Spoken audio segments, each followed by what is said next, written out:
नाजरीन अस्सलाम वालेकुम। IND टुडे न्यूज में आपका खैर मकदम करते हैं। आइए देखते हैं ये तफसीलात। आने वाले असेंबली इंतखाबात में टीआरएस की यकीनी शिकस्त का अंदाजा चीफ मिनिस्टर और तेलंगाना राष्ट्र समिति के चेहरे पर आया था, बल्कि उनका अंदाजा तकातुब से भी ये झलक रहा था। कागज नगर में एक इंतखाबी जलसे से खिताब के दौरान चीफ मिनिस्टर उस वक्त बरम हो गए जब एक नौजवान ने उनसे मुसलमानों को 12% तहफुजात देने से मुतालिक सवाल किया। उन्होंने नौजवान को झिड़क दिया और कहा कि चुप बैठ जाए। उन्होंने मजीद ये भी कहा कि तुम्हारे बाप से भी कहता हूँ। चीफ मिनिस्टर ने सिलसिला तकरीर जारी रखते हुए कहा कि मैं तुम्हारा सवाल समझ गया हूँ और मैं इसके ऊपर बात करूंगा।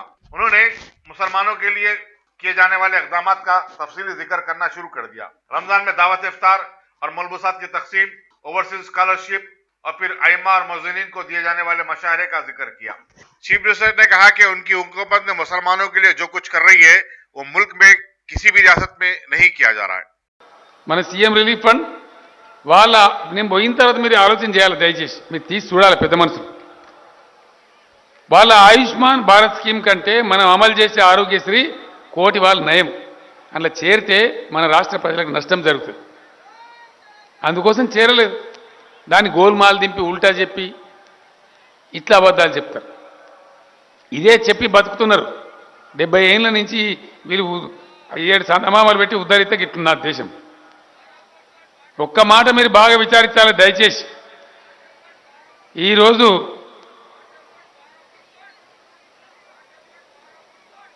बात करते बैठो, खामोश बैठो.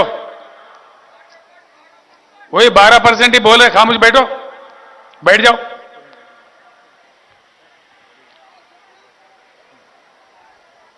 వాటేవాడు 12% వాడేవాడు చెప్తా కదరా भाई, తొందర ఎందుకు పడుతున్నావు?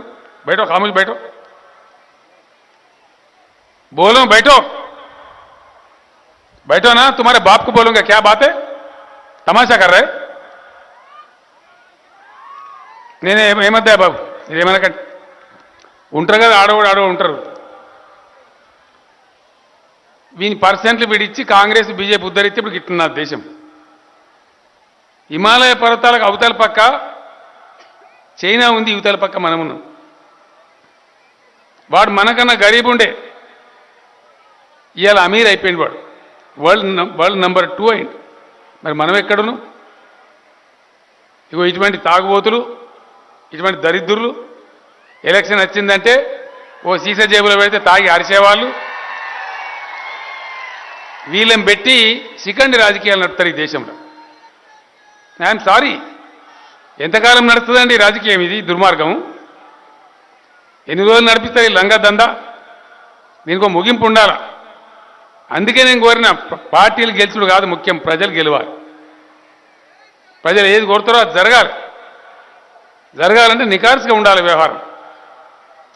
ఉన్నది ఉన్నట్టు మాట్లాడాలి. చేయలేకపోతే చేయలేమని చెప్పాలా. అబద్ధాలు ఎందుకు చెప్పాలా? అట్లా మేము చెప్పాం, మాకు అవసరం లేదు. అనేకమైన కార్యక్రమాలు తీసుకున్నాం. ఊహించినటువంటి ఇండియాలో ఏ రాష్ట్రం చేయనటువంటి 1000 రూపాయల పెన్షన్ మీ గ్రామాలలో లేదా? కళ్యాణ లక్ష్మి 1,116,000 రూపాయలు, 116 రూపాయలు మీ గ్రామాలలో వస్తలేదా? మహిళలు ప్రసవానికి పోతే వాళ్ళకి డబ్బులు ఇస్తలేరా? కేసీఆర్ కిట్ ఇస్తలేరా? అమ్మఒడి వాహనంలో తీసుకుపోయి మళ్ళీ దించలేరా? పూజారులకు, ఇమాంలకు, మౌజన్లకు వేతనాలు వస్తలేవా?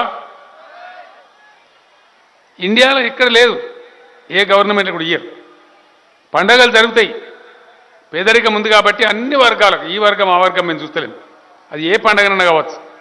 పేదల కోసం బట్టలు పంపిస్తా ఉన్నాం, వస్తలేవా మీ గ్రామాలకు, మీ పట్టణాలకు? ఇవన్నీ కూడా ఇండియాలో ఎక్కడ లేవు.